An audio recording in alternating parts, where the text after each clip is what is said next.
Hey, hi everyone. Thank you for joining in. I can see quite a few of you trickling in now. What we'll do as usual is we'll just wait a couple minutes just to give everyone a chance to jump in.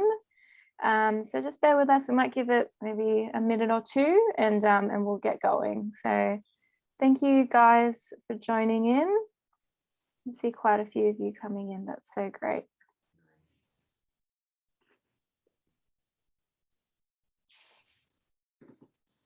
I'm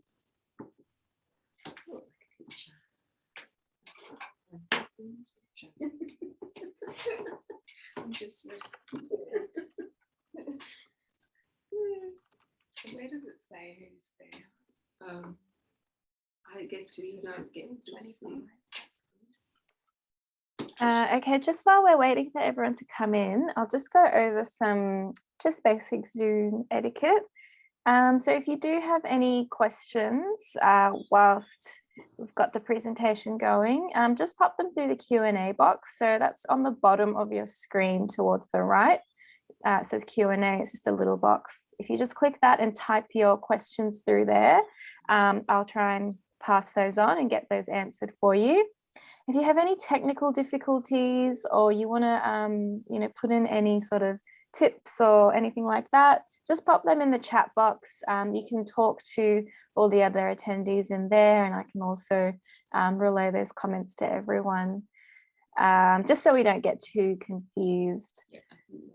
Okay, so we just hit 10:33, so we might get started. I'll pass over. So today we're going to be chatting about sustainable fashion and mending and repurposing all your clothes so you don't need to throw them away to landfill. We've got Kim and Karina here, the Possibility Project. I'll let them introduce themselves and talk a bit about what they work on, but we're very, very happy to have them here, and I hope you all enjoy. So I'll just pass over. Thanks, Karen. Thanks, Karen. Thanks, everybody. Thanks for joining our little webinar or meeting today, this morning. Welcome. We are inside the Possibility Project, which is a social enterprise here in Wahroonga. Some of you have followed us and have been wonderful supporters of our communal work. And Karina has been part of our organisation for about a year now, and she also has her own beautiful little enterprise that is growing, that is specifically about repurposing.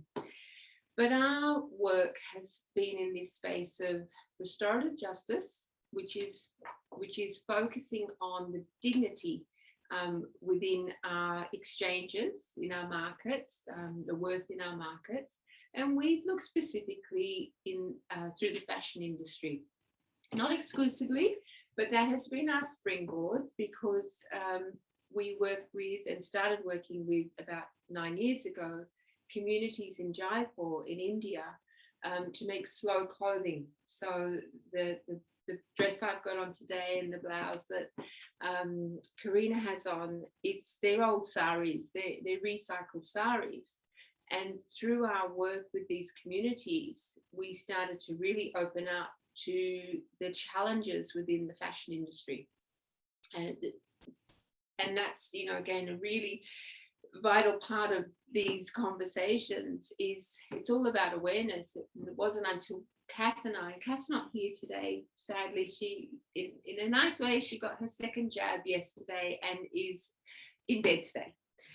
So we will improvise the mending part that she was going to do. But, until Kath and I started to really awaken to the fashion industry, we both loved it, and Kath really had worked in it intensively, we weren't quite aware of the impact our consumer choices and production methods were having on planet and the people involved in supply chain.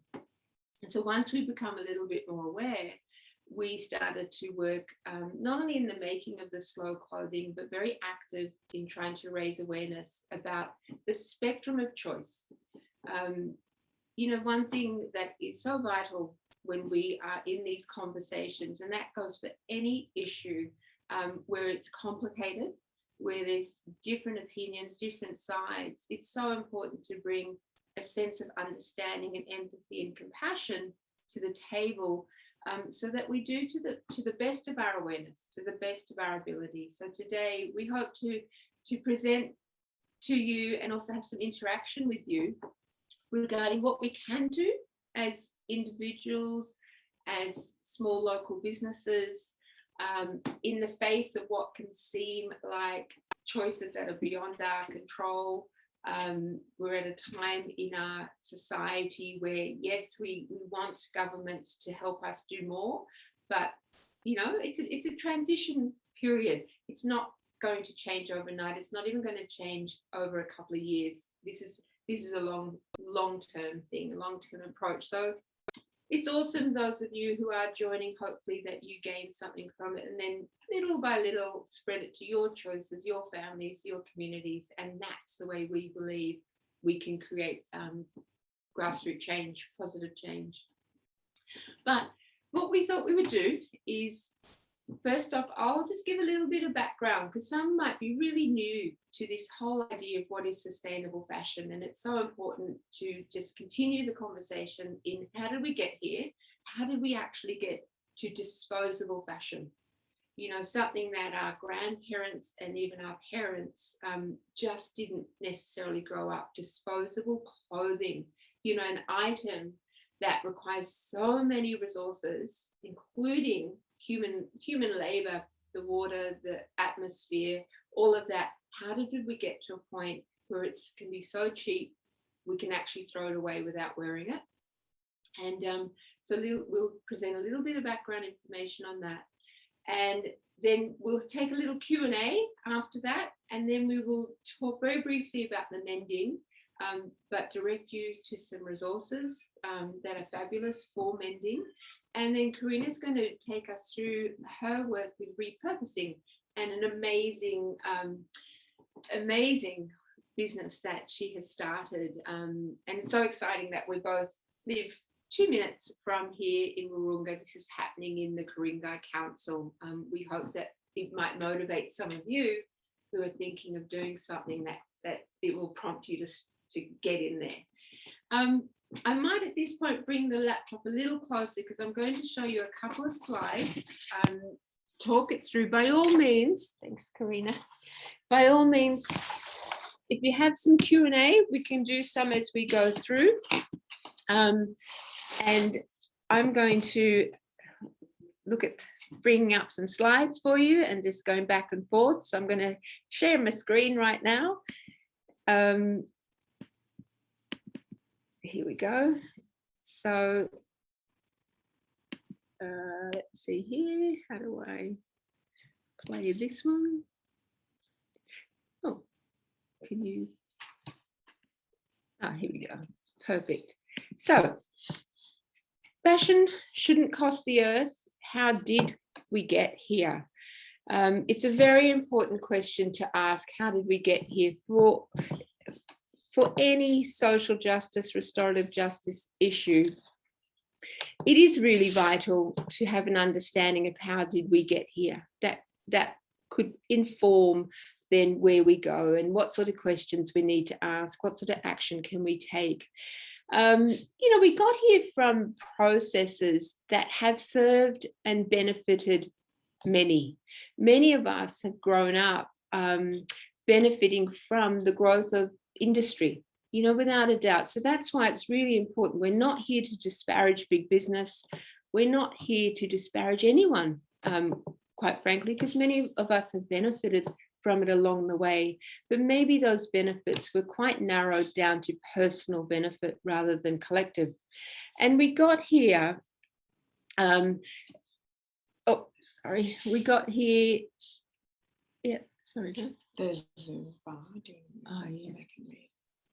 Oh, actually, I can't find my cursor now. We got here. Sorry if it's a little bit in your face there.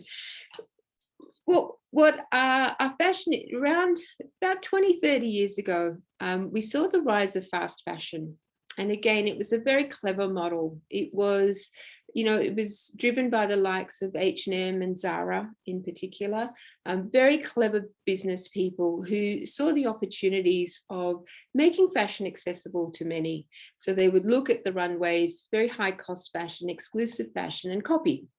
And then they developed technology to really expedite the production process. That's where we need to bring our awareness, is how the fast pace, the rapacious supply of clothing has really had an impact on people and planet. And it does stem from this system where we're very separated. As a consumer, you know, when I first saw Zara, I absolutely loved it, but I had no idea of how it was made. All I saw was I was able to get styles that were on the runway and really fashionable, and I was able to get it at a really, really reasonable price. It didn't occur to me, and I was an economics teacher, it didn't occur to me the broader costs of that system. And so when you look at the resources, land, labor, capital, and there's enterprise, these are very scarce resources. And what was happening, or what does happen, is big fashion companies go to very low cost countries. Most of us are aware of this now. And they also go to places that have minimal or zero environmental protection. And so if you take, for example, something like cotton, it has one of the highest, thirstiest crops on the planet. It is grown in countries that have very, very poor or negligent regulations on human rights and environmental rights. And they're able to produce this cotton at a very fast pace to go into the clothing. And so it's built on an industrial system called the linear system. If you look at the slide, the linear economy, which is what we're immersed in now. And Australia, you know, let's be honest, it has one of the worst records for any developed nation on moving ourselves from linear into anything other than. So where some economies are really bringing more focus on recycling, which isn't perfect by any means, but it's a step forward, and then going into circularity, where you really start to rather than make, use, and waste. And you know, that's one of the biggest problems. Something like 80% of garments are ending up in landfill or incinerated. And one of the reasons is because there's really no disincentive to keep producing this way. And so we're very enmeshed in a linear economy where you just take resources, make it the lowest price and cost possible, use them so cheap that we can just throw them out. Or we can take them to the charity shop, but we're starting to understand that that is no way a solution. And in fact, when we send them maybe overseas, it contributes to this immense inequality within our world. So the fashion industry is a major platform for change on our planet, restorative change. What we are hoping to do with our work today on this very grassroots level is we're moving into more of a recycling and a circular economy. So Karina, for example, is repurposing, and she'll tell you more about it, old vintage towels into beautiful hats. And it's part of circularity, putting these resources back into production. I'll come back to us now. Where am I? Sorry about that, guys.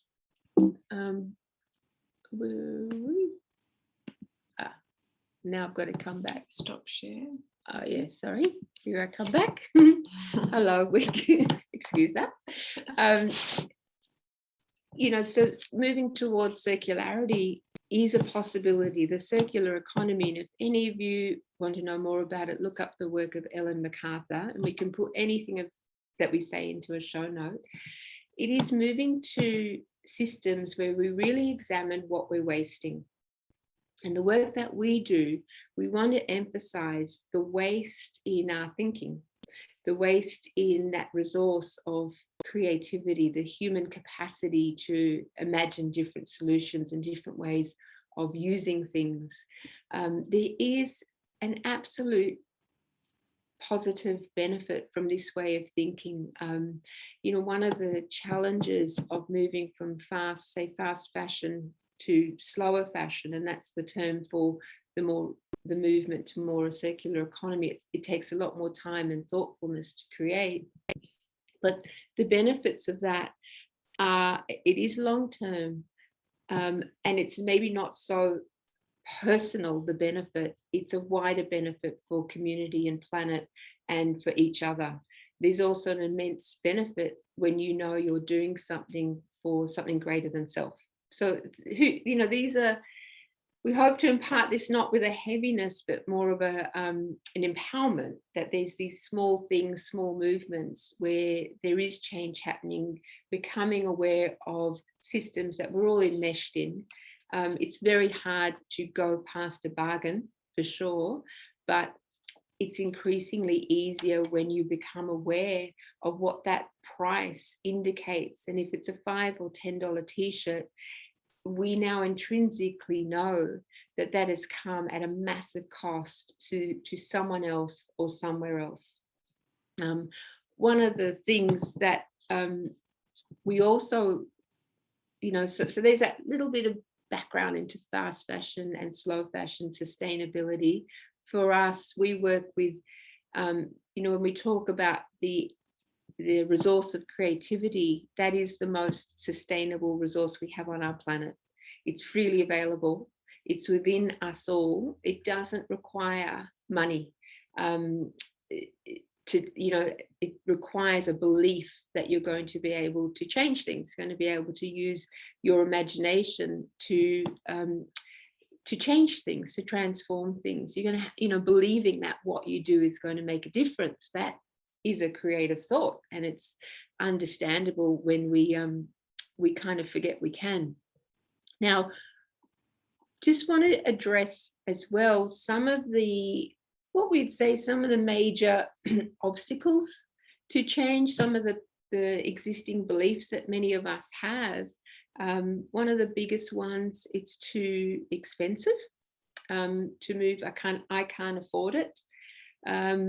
We would offer that we can no longer not afford to move into more sustainable ways of being. What that does require is a movement out from personal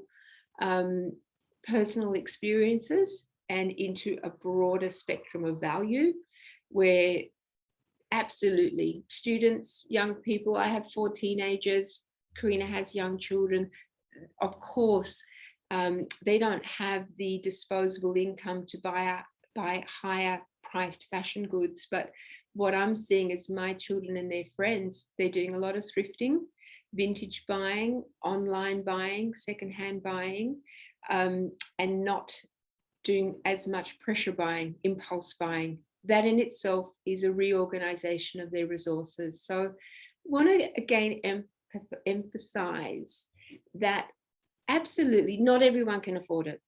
That's immutable. What we want to encourage those who can should consider.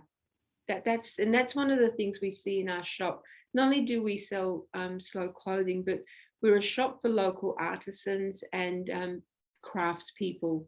And our job is to explain to people, consumers, the price point, the value that's gone into it, the handwork that's gone into it, someone's gift that's gone into it, the reusing of resources that have gone into it. And once we do that, people are much more likely to shift their buying choices. And as Vivienne Westwood said, that you buy less, you buy better, and you make it last, hence the mending and the repurposing. So just want to put it out there of busting that little myth of, not everyone can afford it. That is true. Those of us who can should look at different options. The other thing, it's not as convenient. Absolutely. Slow fashion is not as convenient as fast fashion. If you've watched An Inconvenient Truth, the Al Gore film, that's what this movement into sustainability is all about. Absolutely, it is not as convenient. But that's something more and more of us are waking up to, and we'll address just in a little bit, that link between just slowing down, being more conscious and deliberate. It's not as convenient, it's not as fast, it's not as instant, but there are other benefits of shifting your consumer behavior into slowing, conscious, deliberate, thoughtful. I'm just going to go back to the slide now, and how do I get back to that slide? You share screen. Here we go. Beautiful. I hope this can this go down? There we go. We can put that down. I'll just some of the, just talking again about, I love this Einstein quote, we're not going to solve our problems with the same thinking that created them. When it comes to linear systems, it's very enmeshed in scarcity thinking, that there's not enough. And yes, it's very challenging on our finite planet when it comes to our natural resources. But we do have to help each other shift out of scarcity, because when we're in that scarce mindset, that's when we start to buy things that we don't need. We see that with toilet paper every time there's a lockdown. Scarcity mindsets pervade our consumer behavior. So here's a lovely kind of approach to Maslow's hierarchy of needs. At the very smallest is buy, and then you've got make, thrift, swap, borrow, and use what you have being the first point. When you look at use what you have, what we are encouraging you to do is to remember what you personally have inside yourself, your creative spirit. What do you have already to use to create? That should be the starting point, and we can really help shift consumer models if we look at something as simple as this triangle. Just a slide here. This is a nice one for school students, if we've got any teachers or students, and we will send you a copy of these slides by all means if you want to share to your school group. Again, if you look around that, researching, nurturing personal style, be kind to yourself, using apps like Depop and Vestiaire and Instagram to source secondhand, mending your clothing, secondhand buying, vintage shopping, buying less, buying better, making it last. All of these things require a shift in thinking, much more than an expenditure of income. We want to really get that point across if we're talking about sustainability within our community. All of these things are a choice that you can make today. And coming into our last slide, it's one of Karina's amazing bucket hats, by the way, and she's going to tell you about that soon, is the relationship between sustainable living and well-being. Just want to touch on that very briefly. When you do something for someone else, when you do something with a higher purpose behind it, when you sit to mend something, when you sit to repurpose something, you are often able to switch off your mind, switch off scarcity, switching off doom and gloom and all the very difficult, challenging aspects of our daily lives, and you focusing your intent and your energy into something that has really positive outcomes. There is a direct relationship between sustainable living and well-being. And more of us need to be prepared to say that out loud. Just because it may not be scientifically proven or medically approved to say it, we have to have the courage to get these conversations back on the table. That when we work with our hands and our hearts, when we do something of good, when we do something that has a benefit to someone much more than just ourselves or our family, we are spreading well-being within our lives and around our lives. And for us, that's a real motivation for what we do. Now, where are we going to stop share? Come back to you. Beautiful. We've talked a lot here. I'm going to hand you over to Karina shortly. Just before we go, to Karina. Are there any questions? Is there anyone? There's a lot that's been said, or if there's anything that we do have a couple of questions. Yes. I'll just start here. So Sally has asked, how can the consumer tell what is good quality clothing? Is there some sort of checklist or criteria to follow to help us make better purchase choices? Yeah, it's a great question. And as we've sort of said, it's not necessarily convenient, but increasingly, Sally, it's much easier to find that information if you go to the manufacturer or the company that's selling the goods, and some of them have traceability as well of their practices. Take, for example, Elk Clothing in Melbourne. They have the most amazing sustainability report outlining all of their tiers of production. It does require research. You can't just tell by feel. Even when we go to India and we're open up to different silks, we have to ask a lot of questions. I think that's really the starting point. And there is an app called Good On You. Pretty sure that's what it's called. And they review all the different brands and their ethics and sustainability and stuff. So before you buy something, you can just plug it into the app and see what they stand for and whether you want to put your money behind that. Yeah, there's this. Karina was saying there's this great book. It's called Mend, a refashioning manual and manifesto by Kate Sakulas, and she has this shopping rules. I'll just read you just a couple to give you an idea of some of the questions that you might ask yourself. But she'll say, does the fabric end in, on, or ester? It's poisoning something, perhaps you. So it's harsh, funny, but true. Are there more 10 branches of this store? It's pretty big. There's a good chance if it's a very big store, they are far less likely to be using quality materials. If you go to someone like Patagonia, a smaller store, they are actually looking at regenerative cotton practices, which is phenomenal. But it means that their profit will definitely be compromised. You'll make far more profit by having really fast pesticide, fungicide-driven cotton. So these are some of the things you might think about. It's things like, can you believe how cheap this is? Someone else has paid the full price, and often with sweat. So these are indicators. There's no, as you would understand, there's no one list. It's not convenient, but there are definitely, there's scope. The Baptist World Aid bring out a ethical fashion guidebook or app. Every year you can go and research that as well. And also use your power as a consumer. If the brand doesn't offer that information, then email them and ask them what their stand is and why they aren't being more transparent.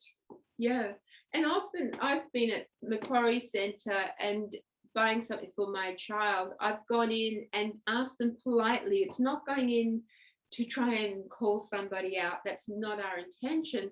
But we've just asked the people in the shop, do you know where this is made? Do you know how it's made? Sometimes they've answered me, and if they've answered me transparently and with a knowingness, it just encourages me as a consumer that they are actually looking into it. And then the ones that some don't even want to go there. For me, that doesn't sit with my values, and so I don't go there. We hope that helps. Yeah, absolutely. There's some really, really good tips there. Just got one from Elizabeth.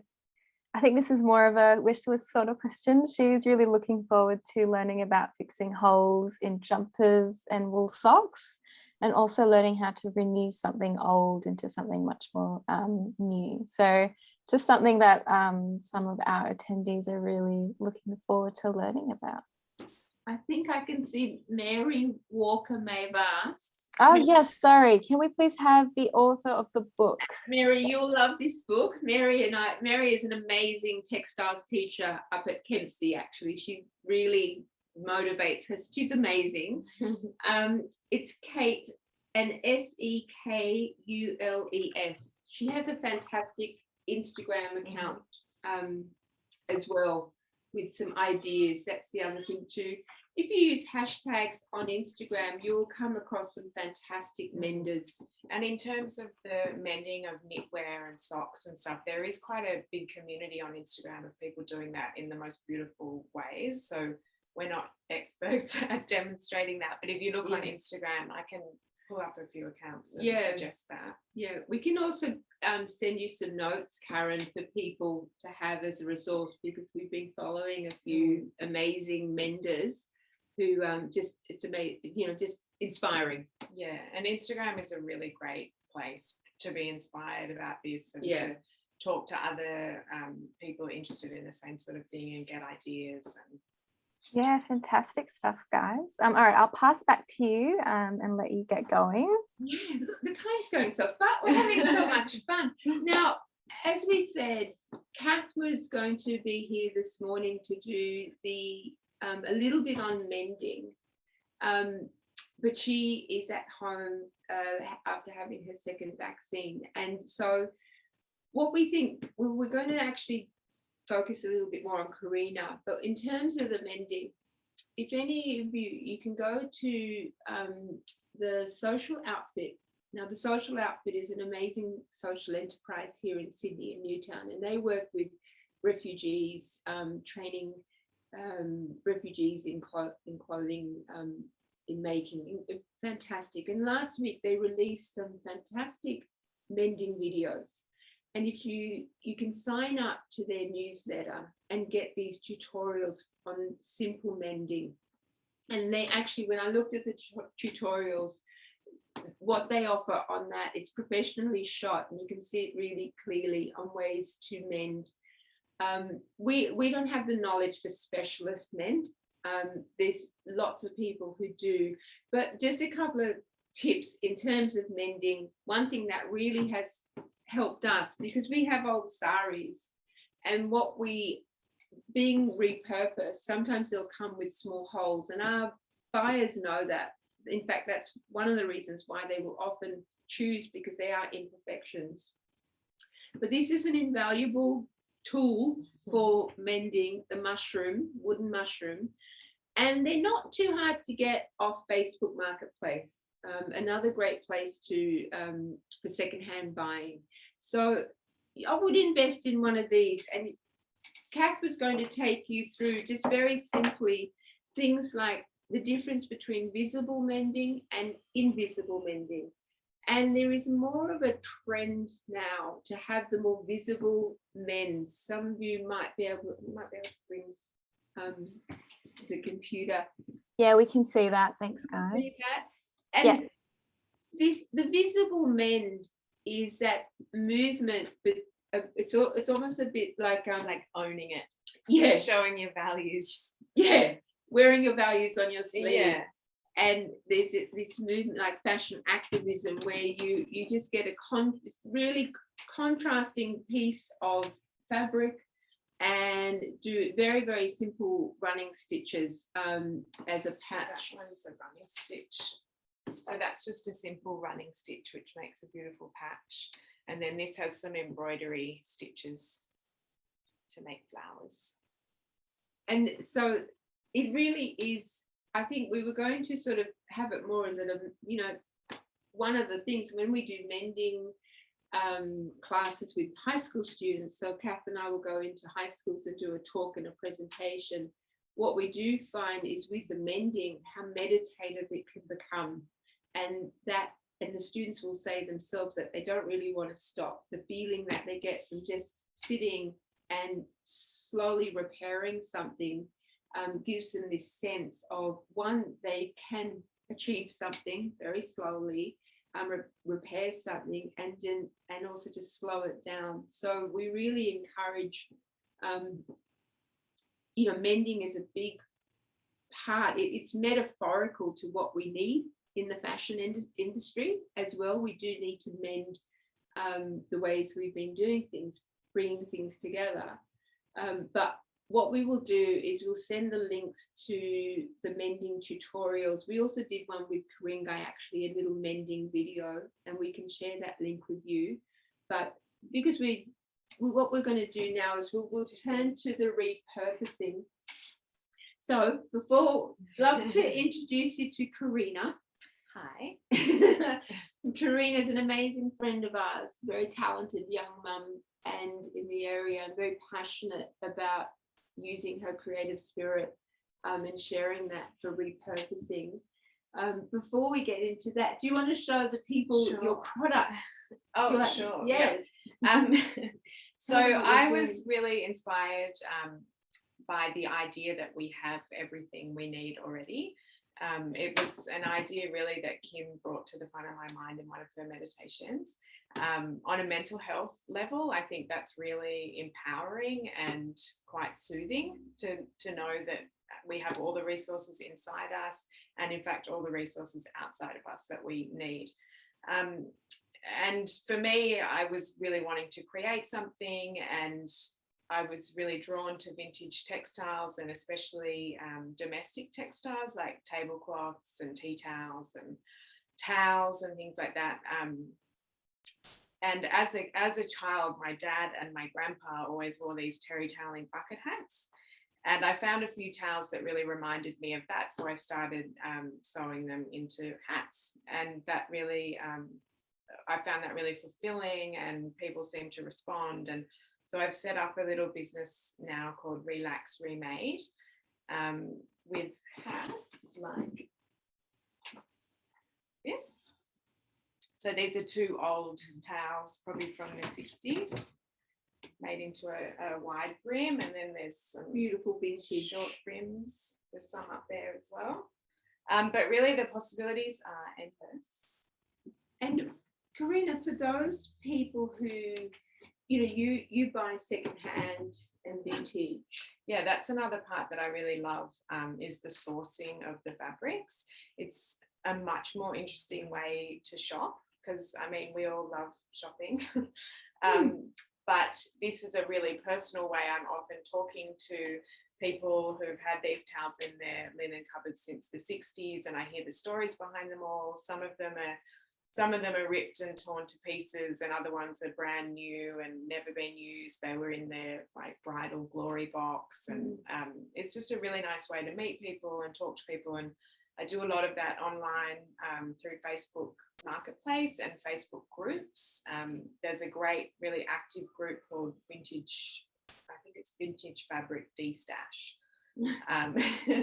with thousands of people with amazing collections of vintage tablecloths and tea towels and towels.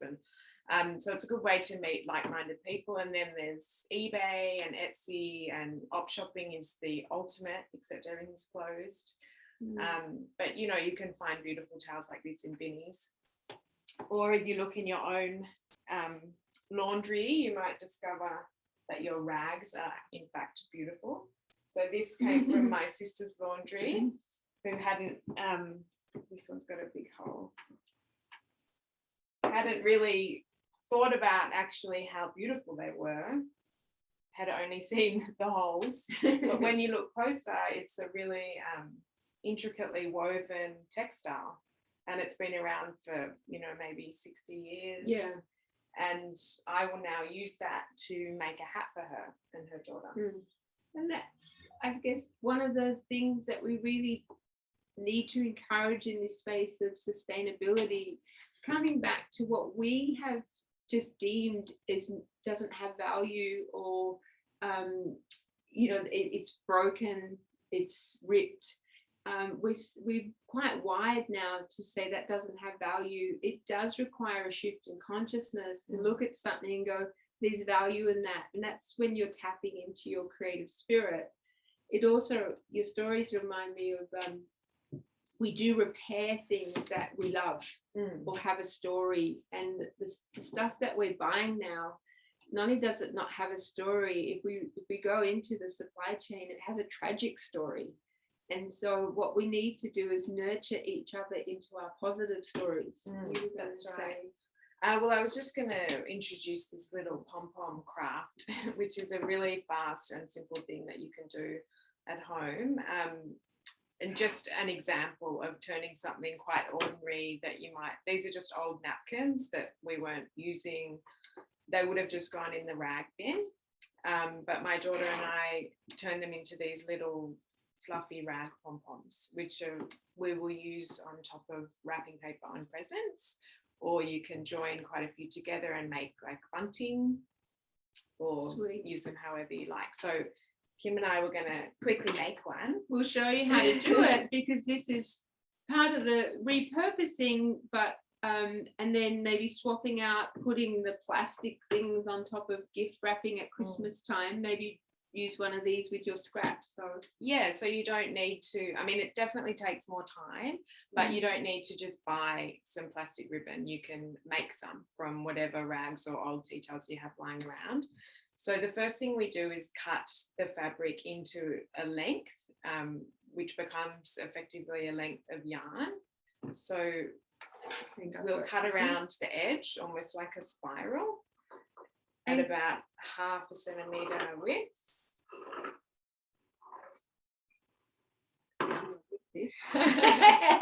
You can't be bad at it. Oh, good. So you get to one end and then just turn the corner, so it's one continual strip.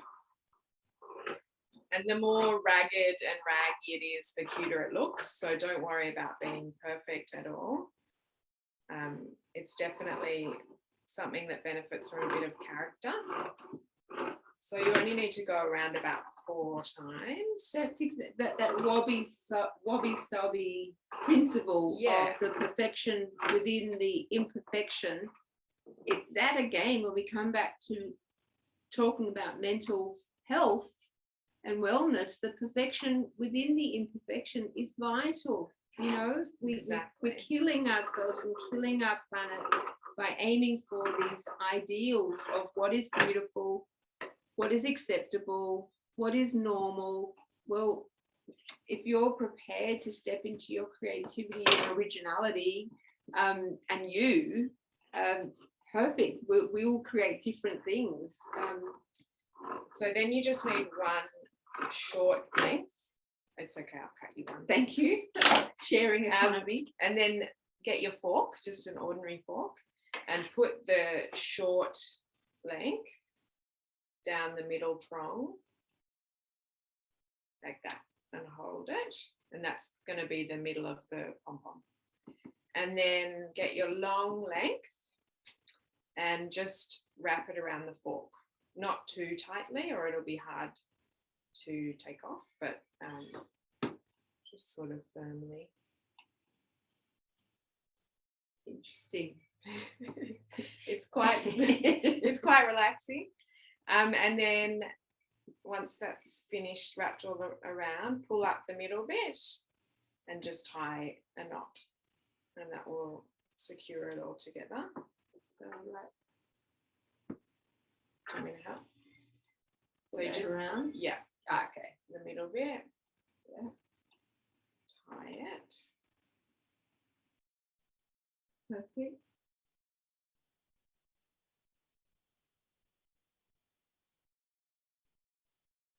And then you can slide it off the fork and cut through the little loops. Now it sort of looks like a little bow. And then use some little scissors to cut the loops. Yeah, right.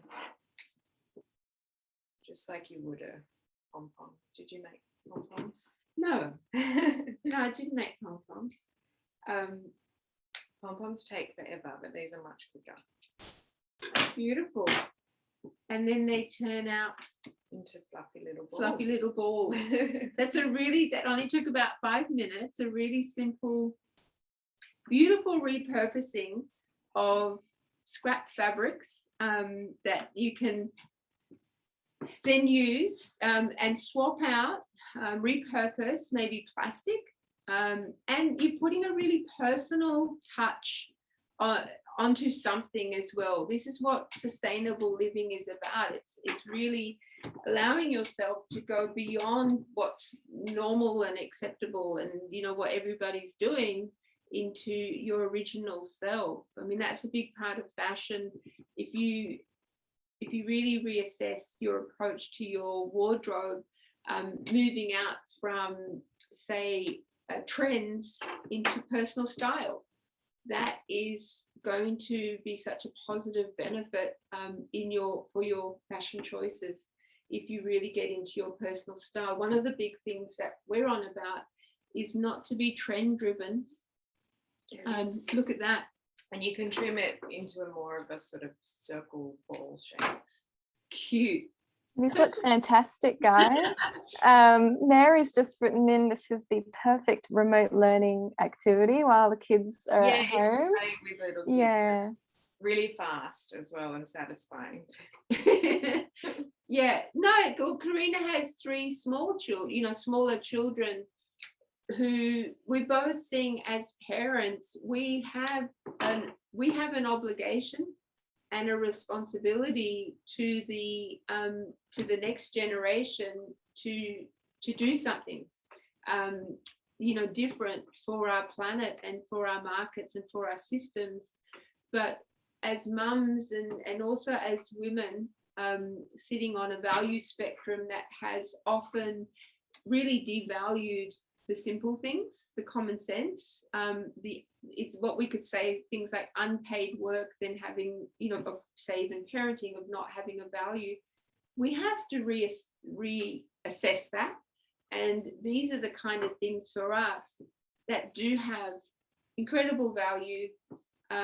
You're slowing down, you're repurposing, you're educating, you're swapping out products that you know, just creatively swapping out things. Oh, thank you.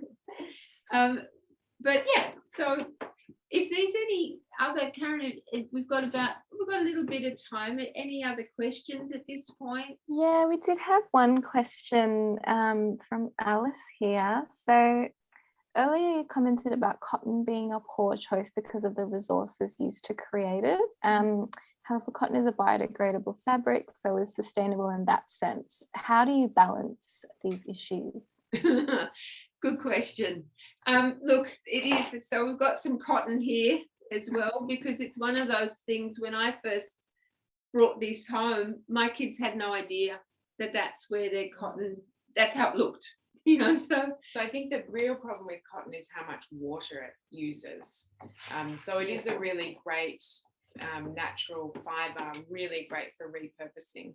So if it already exists, it's great. But it's the making of it into fabric, I think, that is the problem. Yeah.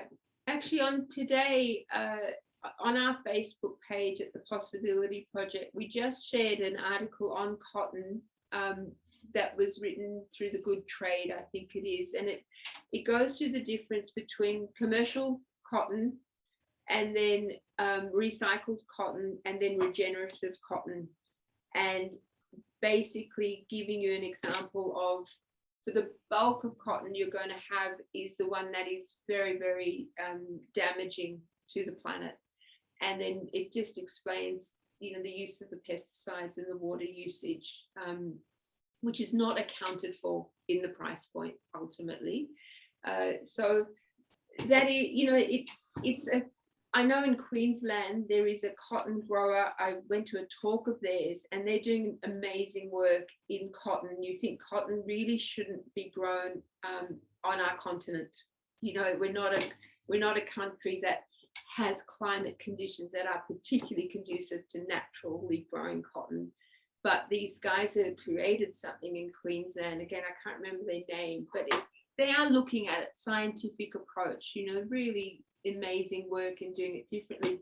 But you're not going to get massive yields. And so the price point is going to be higher. And yeah, just on that, Mary's just written in, there are some good resources on Cotton Australia about using less water. So Alice, that's something maybe you can also have a look into just for further research. Yeah, and there are some great companies out there, like there's a jeans company in London called Elf, and they apparently a pair of jeans made from scratch uses 7,000 litres of water, or maybe it was even 70,000. It was a huge amount. And they take those old jeans and repurpose them into new jeans and they only use 7 litres of water. So there are a lot of companies now that are responsibly making things out of beautiful cotton, but just using their creativity, like you say, it's the resources, the creativity behind rethinking it and looking at things in a different way. And this pressure is coming from the consumer. You know, that's where we want to really impress upon our viewers and anyone who rewatches the session is the groundswell movement of everyday consumers and us local people. Our governments represent us. We would love them to lead us a little bit more, but ultimately they represent our demands. And so, and the way we've structured our economies is that signal comes through markets, you know, ultimately. And we know in our shop, we've done well out of this situation in terms of not lockdown, but when people came back out from lockdown, they were a bit more aware of Australian businesses, local businesses, people who'd made things, and they wanted to create income, not necessarily wealth. And that's also a different proposition. When we're buying from big corporations, we are creating wealth. There's 15 CEOs of the fashion companies. They're not all fast fashion, some are luxury. 15 CEOs. What they earn in 4 days, a Bangladeshi woman will earn over the entire life of her working life. And her life is a hard-working life. So when you're buying from those companies, you're really creating wealth. What we impress upon our community is here when you buy from your local businesses or small Australian designers, local makers, you're creating income. And you're also signaling to the market, this is what we want. So, you know, we hope we really... It's empowering. Yeah, it's really empowering. It's exciting. There's no way Kath and I would have done this 10 years ago. People weren't worried so much. Not more of the mainstream. People, you know, war on waste, fantastic. This Ku-ring-gai Council getting behind a local talk like this. This is really important. Yeah, fantastic stuff. Janelle's just written in, can you give us a list of repurposed, vintage, remade, remake sort of shops, any kind of names or suggestions that you have, so everyone can follow up on them afterwards? Yeah, definitely look at and I would suggest going on Instagram and using hashtags. So if you just use the hashtag sustainable fashion or remake, repurpose, lots of things will come up. Yeah, I think in terms of the apps, I use Depop. Yeah, DEPOP, and that's really good for getting a lot of secondhand clothing. It's like online op shopping. Yeah, online op shopping. Vestiaire Collective is for more luxury brands who sell secondhand. So we're both quite addicted to, not addicted, that's the wrong word, but we love Golden Goose. It's a sneaker brand, Italian sneaker brand, and they're very expensive, but there's some really good ones secondhand. And it's just, you know, rather, it's a treasure hunt. That's a great way of saying it. It is a treasure hunt, and it's fun. But it just requires, it is one of those things, especially as op shops are closed, but they are struggling, op shops, because of fast fashion. They're quite loaded now with clothing that we don't want to really buy. So it's more the vintage app shops and that. Yeah, and some op shops have moved online during lockdown. I think Salvo's has, and maybe Vinnie's. The Wayside Chapel. Yeah, Wayside Chapel. Wayside Chapel have a good one. Yeah, and someone said Spunky Bruiser is amazing. Perfect. Yes, another great tip from Mary there. Yeah. And if you go into shops like that on Instagram, you can see who they follow and who follows them, and it all kind of connects, and you'll find lots of other brands that way. Yeah, awesome. We've just So got one. Sorry, we've just got one from Janelle again. What are your thoughts about unnatural fibres and fabrics? So plastic fibres that are very bad for the ocean. How can we rethink these kinds of fibres and that make sure that they don't break down, like cotton, silks, things like that? Look, I don't exercise, so I don't have to buy active wear. Don't go to the gym, guys. I think it's one of those things of buying what you need as well. This is the lives that we've created at the moment. We really want to impress. We work in the middle ground here. It's don't beat yourself up. It's not perfection, but I would say it's better off if you want, for example, a pair of leggings that are obviously not going to break down. You're better off to spend more on a really good quality pair that's going to last than go to Kmart and get a $10 pair. So I know I've had some active wear leggings that I've had for about 12 years and they're still going strong because they initially cost me like $150, but that's been absolutely worth it.